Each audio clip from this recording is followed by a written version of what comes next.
வானிலை நிலவரம் தொடர்பான தகவல்களோடு இணைந்திருக்கும் நேயர்களே, அதாவது நள்ளிரவிலிருந்து அதிகாலை வரைக்கும் பல்வேறு இடங்கள்ல பலத்த இடியுடன் கூடிய கனமழை பெய்திருக்கு. குறிப்பா சொல்லக்கூடிய வடகடலோர மாவட்டங்கள்ல இந்த மழையானது தீவிரமடைஞ்சிருக்கு.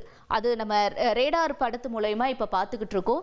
இங்க பாருங்க என்ன சொல்லுது ரேடார் அப்படின்னா, குறிப்பாக இந்த கடலோர பகுதிகளா இருக்கக்கூடிய சென்னை, அதற்கு அடுத்தபடியாக மகாபலிபுரம், கல்பாக்கம் உள்ளிட்ட இடங்கள், திருவொற்றியூர் உள்ளிட்ட இடங்கள், பழவேற்காடு வரைக்கும் இந்த மழையினுடைய தீவிரம் என்பது அதிகரிச்சிருக்கு.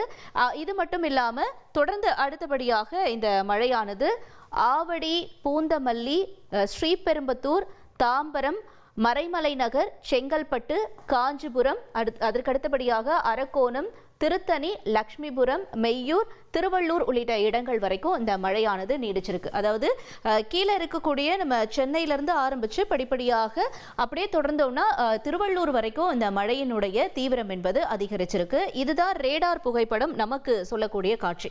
இந்த மழையானது எவ்வளவு நேரம் தீவிரமடையும் அப்படிங்கிறத வானிலை மையம் என்ன சொல்லியிருக்காங்கன்னா, காலையில 10 மணி வரைக்கும் இப்ப மேற்கொண்டு சொன்ன மாவட்டங்கள்ல மழையினுடைய தீவிரம் இருக்கும் அப்படின்னு சொல்லியிருக்காங்க.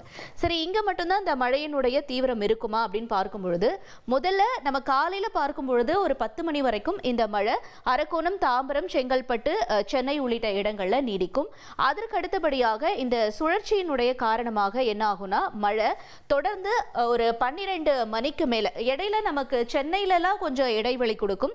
ஆனா அதற்கு அடுத்தபடியாக இந்த மழையினுடைய தீவிரம் வந்தது டெல்டா பகுதியில ஆரம்பிக்கும் என்று சொல்றாங்க. அதாவது திருநெல்வேலியில உங்களுக்கு தெரியுது இல்லையா, திருநெல்வேலியில ஆரம்பிச்சு தொடர்ந்து அதற்கு அடுத்தபடியாக டெல்டா பகுதிகளா இருக்கக்கூடிய ராமநாதபுரம், தஞ்சாவூர், அதற்கு அடுத்தபடியாக மயிலாடுதுறை உள்ளிட்ட இடங்கள்ல இந்த மழையினுடைய தீவிரம் என்பது அதிகரிக்கும். கீழ்கரை, அதற்கு அடுத்தபடியாக திருப்புலானி, ராமநாதபுரம், தேவிப்பட்டினம், தொடர்ந்து தொண்டி, அதற்கு அடுத்தபடியாக திருப்புணவாசல், தொடர்ந்து நாகப்பட்டினம் உள்ளிட்ட இடங்களையும் இந்த மழை என்பது மதியத்திலிருந்து டெல்டா மாவட்டங்கள் ஆரம்பிச்சு தொடர்ந்து தென் மாவட்டங்கள் வரைக்கும் இந்த மழையினுடைய தீவிரம் இருக்கும் அப்படின்னு சொல்றாங்க.